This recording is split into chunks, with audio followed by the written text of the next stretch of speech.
Hari Om. Good evening, everyone. We continue on our journey in Kindle life.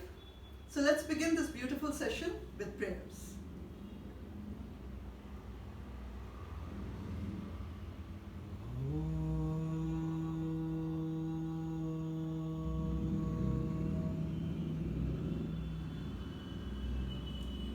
समस्त जन कल्याणे निरतं करुणामयं नमामि चिन्मयं देवं सद्गुरुं ब्रह्मविद्वरम् ॐ सहना भवतु सहनौ भुनक्तु सह वीर्यं करवावहै तेजस्विनावधीतमस्तु मा विद्विषावहै ॐ शान्ति शान्ति शान्ति हरिः ॐ श्री गुरुभ्यो नमः Hari Om to all. The path of divinity. The three thought conditions under which human mind functions are: 1. Sattva, the predominantly pure; the Raja, the predominantly agitated; and Tama, the predominantly inactive, dull. Let us find out more about this. Yesterday, we had started with the chapter Man and the Divinity, the Path of Divinity. When we learned that a man can identify himself with a stone and be completely ignorant. When a man can identify himself with a plant and can be predominantly lethargic. When a man, which most men are, can identify with an animal and only live to fight, procure, and be completely egocentric. Why? Why can then a man not identify himself with God? Why can he not become God? The Hindu scriptures say that he can, when he imbibes the qualities of God. So just imagine what God is and what are his qualities. And imagine even further that this God is in you, within you, and you just need to recognize that. When man can chasten his desires and thoughts and ultimately end them, when he rises from the tamas and even eliminates the last traces of sattva, that is the time when man becomes God. Like Jagdish just said, the three conditions of the mind, sattva, the pure and noble; rajas, the passionate and the agitated; tamas, the dull and the inactive. These are the three types of thoughts for the functioning of one's mind. So mind is essentially made up of permutations and combinations of these three. And that is what actually determines every individual personality.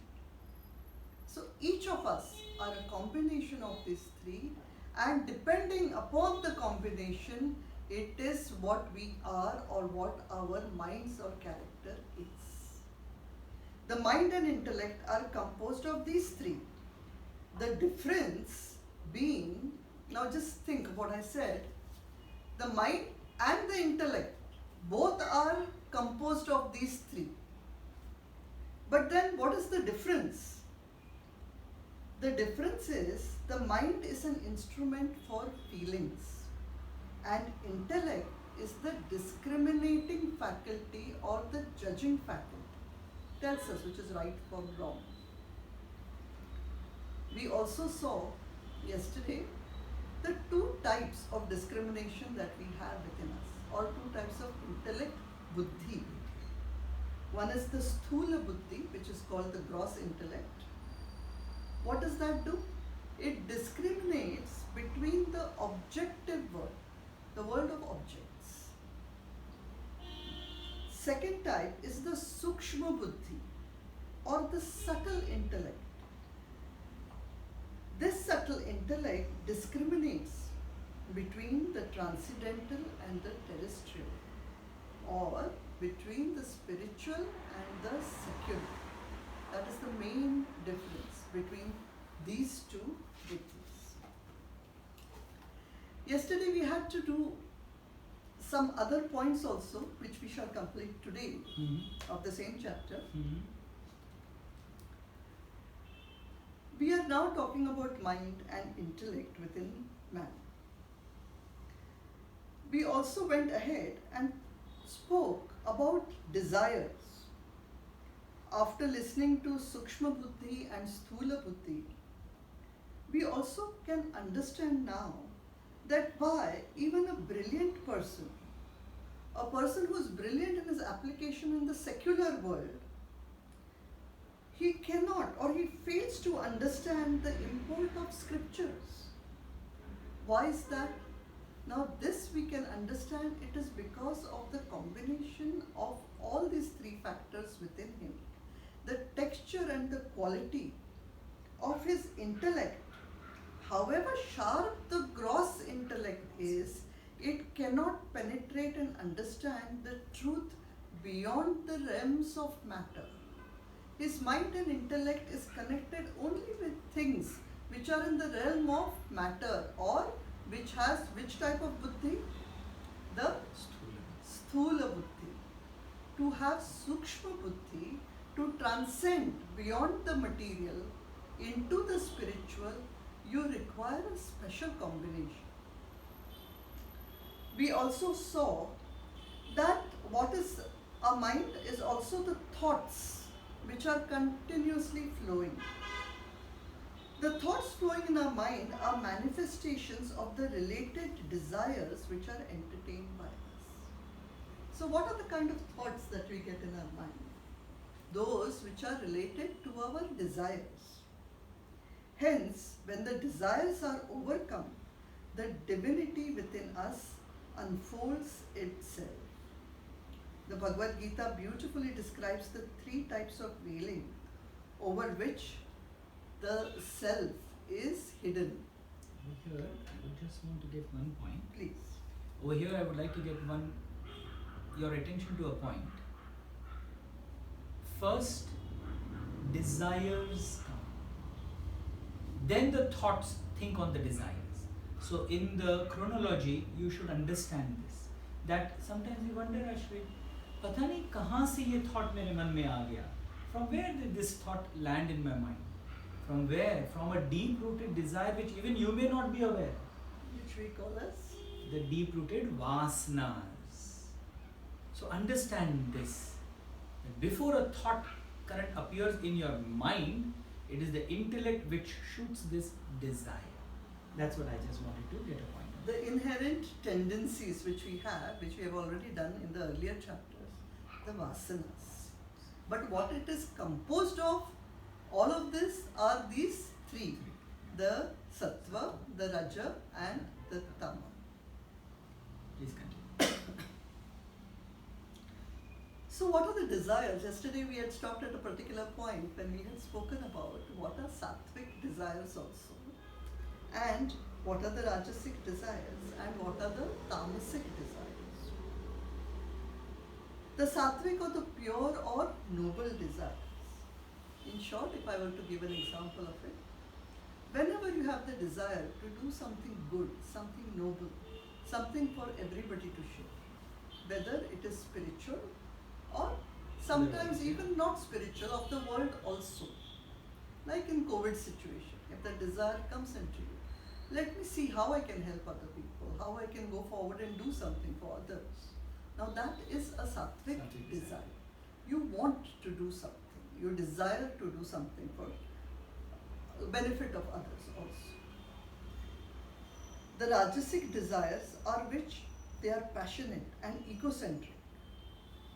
So rajasic desires are always full of activity. You want to passionately do something.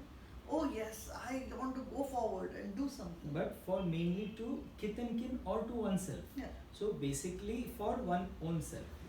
The Rajasic, that importance is that it is Difference, yeah. generally related. It can encompass those who you love, but they are mainly for yourself. Me and mine. That is what Gurudev has said. Me and mine. And the example, Rashi, in this situation? So, as Rashi said, the example of COVID, you want to do something nice. In COVID situation, oh, I'm stuck at home. How is that I can make some money from here only? Let me do something that I can create something for myself or do something like that which will, make me happy or make me richer. It's a Rajasic desire. The mind starts working to procure, to Self-acceptance. get, to have something for oneself. And then finally are the tamasic desires, which are obstinate, arrogant and totally egoistic. We'll continue with the same COVID situation right now. Okay, COVID is there. If I want, I will wear the mask or not. It doesn't matter what other people say. Yeah, I have the fear of the government, so I will wear it. But principally, I don't care whether other people are falling unwell or not falling unwell due to some mistakes that I am making. As long as I am protected, I am here, and what I think is correct. What Yes. other things, it doesn't matter. Purely Tamasic. So these kind of people also you will find. You will find people who will break the queues, who will not keep the distancing. Why? Because they want to get something before you. So this kind of obstinate, arrogant behavior, only for selfish purposes alone, are these kind of tamasic desires. And also, you can work from home. There is so many things that you can do at home. No, kyun karna? I wanted to do, but COVID, you see, that's why I can't do. Giving reasons. This is procrastination. Not doing it now. We'll do it after COVID rut jayega, then we'll do it. Procrastination. Tamas. We know that tamasic behavior is completely inert. It does not like to move. It does not like to do anything. Very dull and very inert. But how to get over it? There will be times, and when we reflect upon our own lives, we will see that all of us have at certain time or the other been a victim of these desires and have had those tendencies also. But if we do not stop at problems, we know how to overcome these things also. So this Gurudev has very nicely explained to us that the sattvic desires are there, they are very easy to get rid of. They are like the smoke which just passes by. Very quickly it will disperse. It goes away.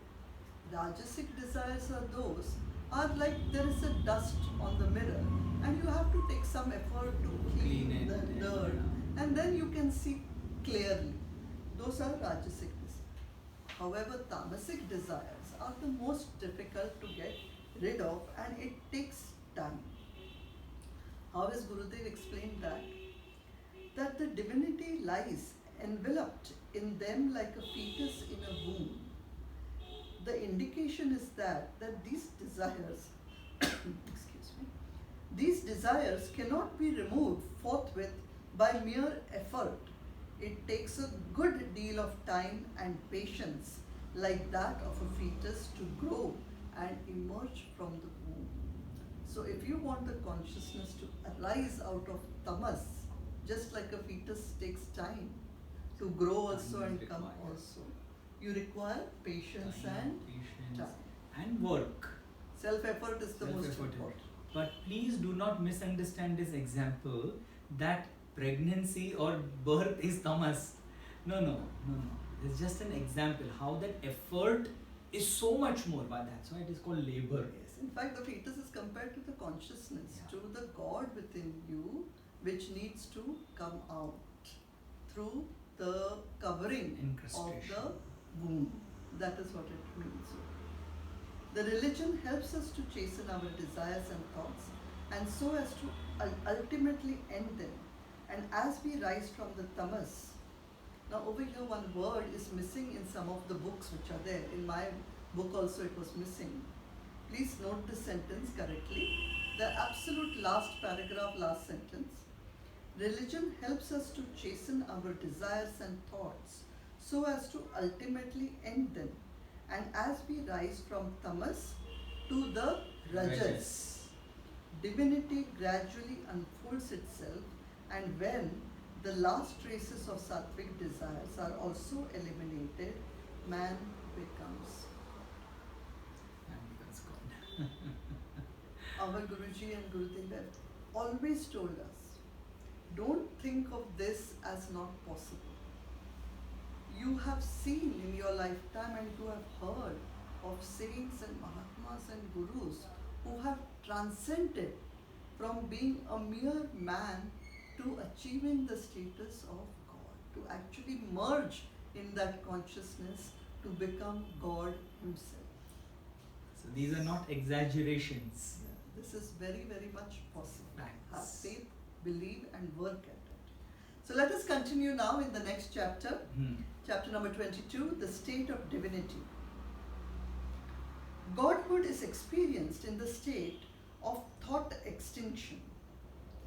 It is the state of being when the mind is totally transcended.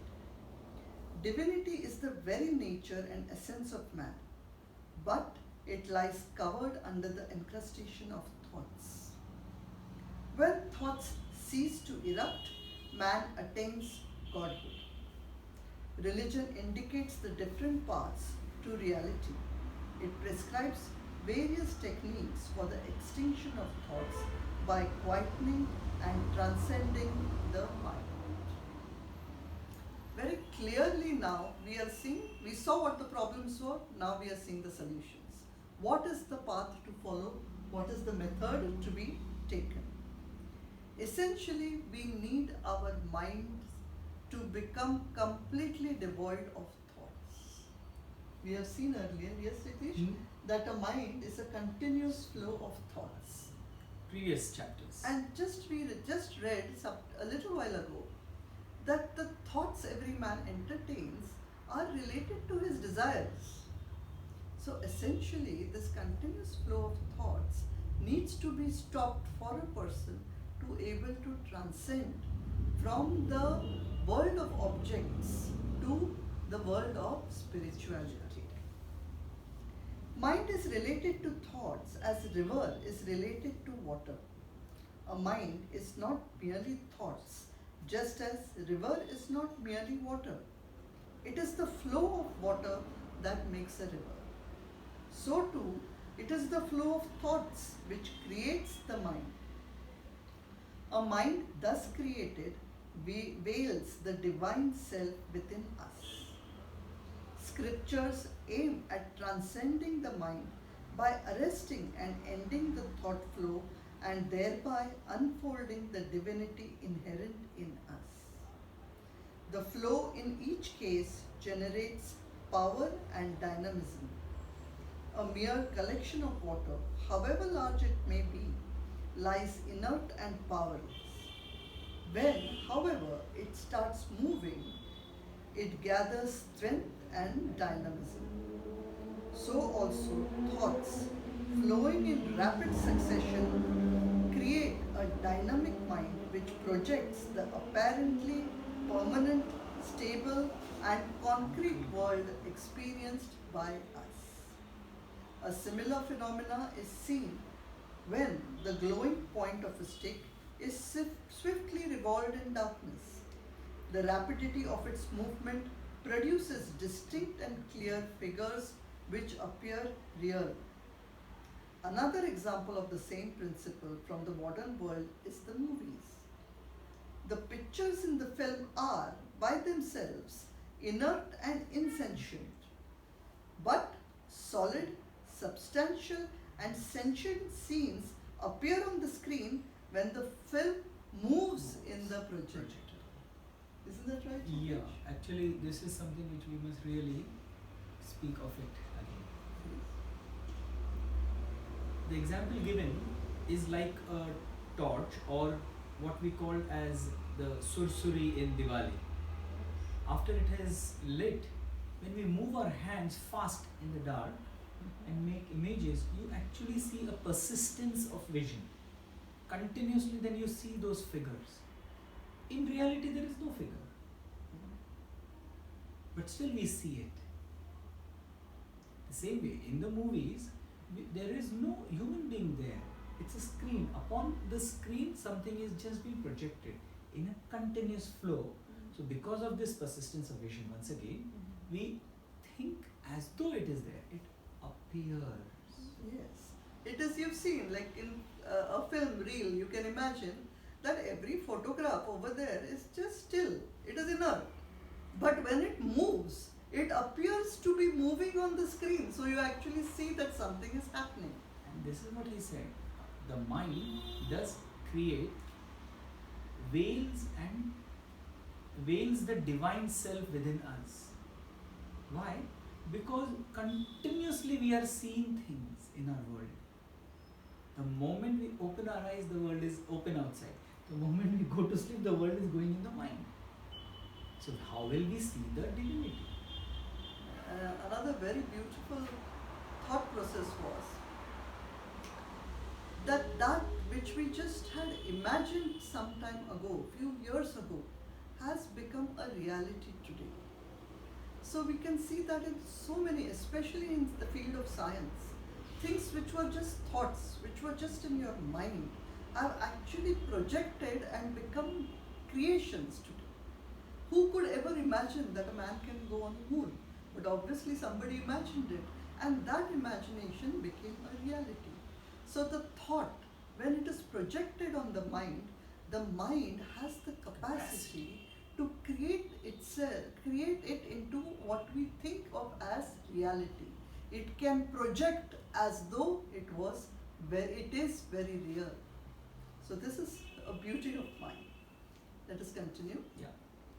Human mind today is completely out of control, flowing in all directions. It is like a river in spate.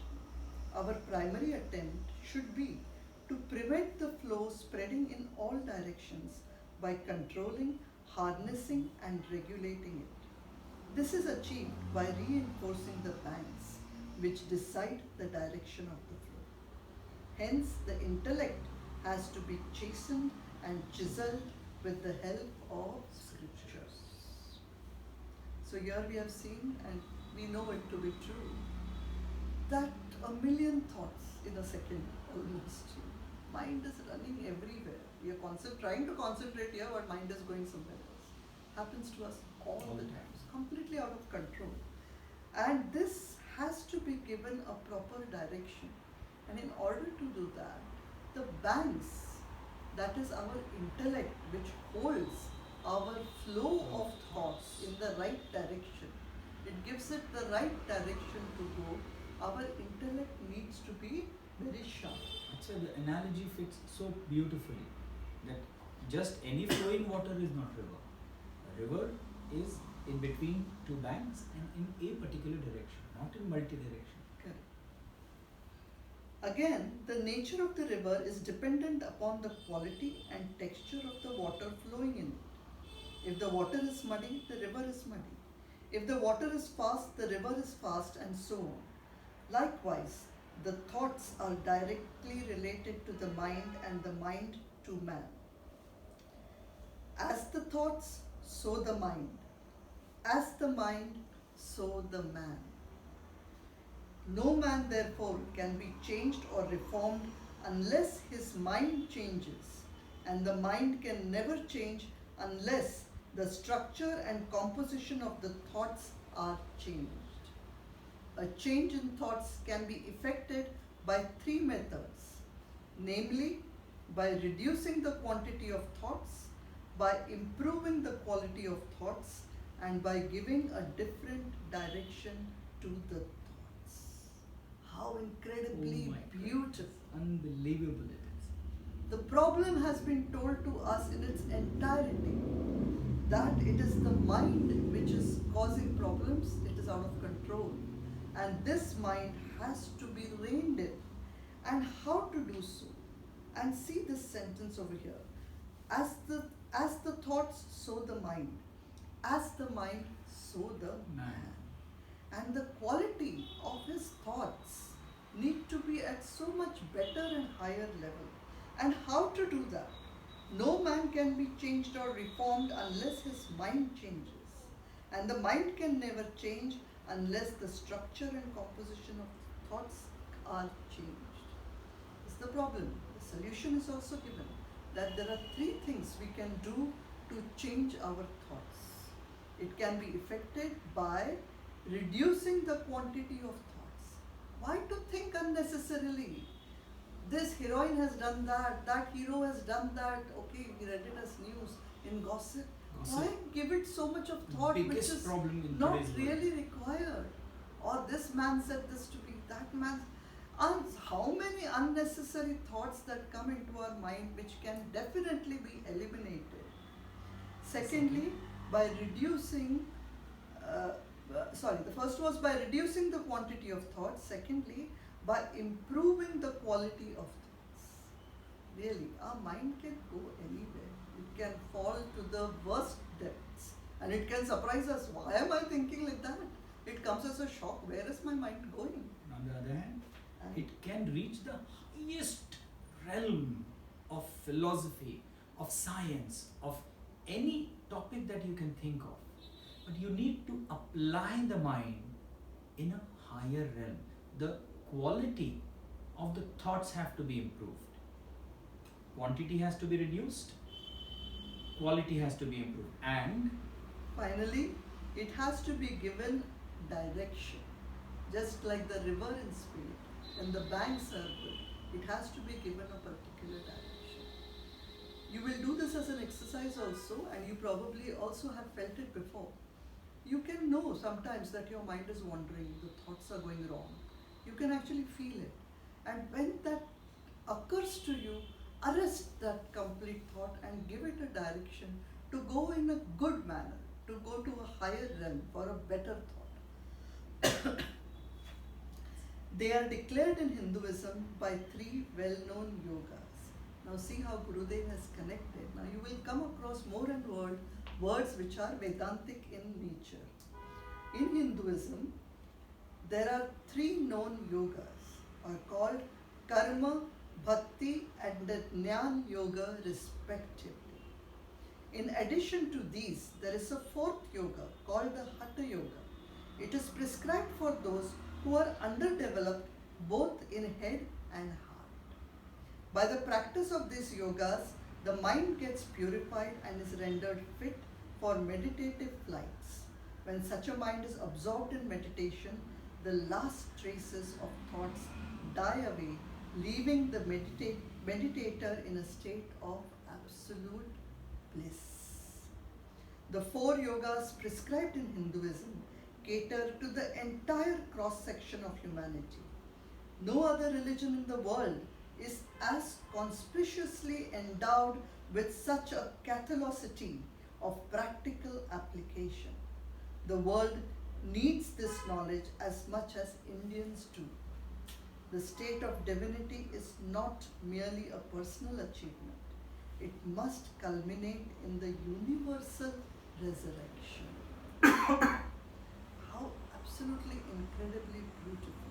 We have the four paths which have been told to us, the Karma, Bhakti and the Jnana Yoga. The fourth is the Hatha Yoga, which is meant for average people. So all the type of people have been put under that it is possible to reach the divinity by goal by these marks. We will discuss more about it, but tomorrow.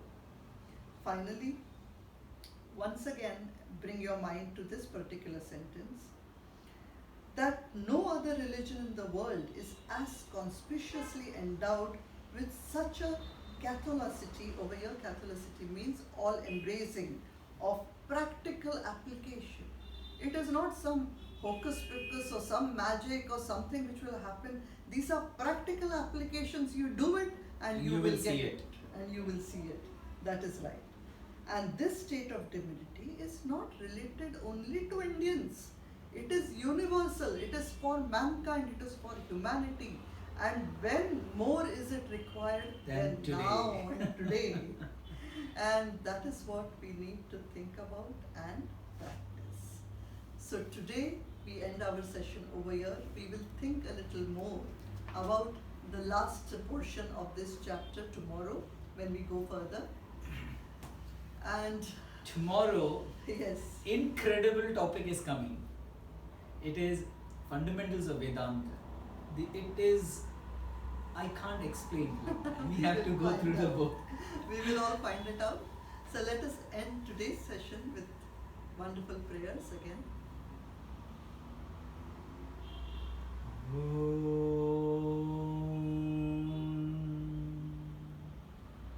Asito ma satgamaya tamaso ma jyotirgamaya mrityorma mrutam gamaya Om Purnamada Purnamidam Purnat Purnamudachyate Purnasya Purnamadaya Purnameva Vashishyate Om Shanti Shanti Shanti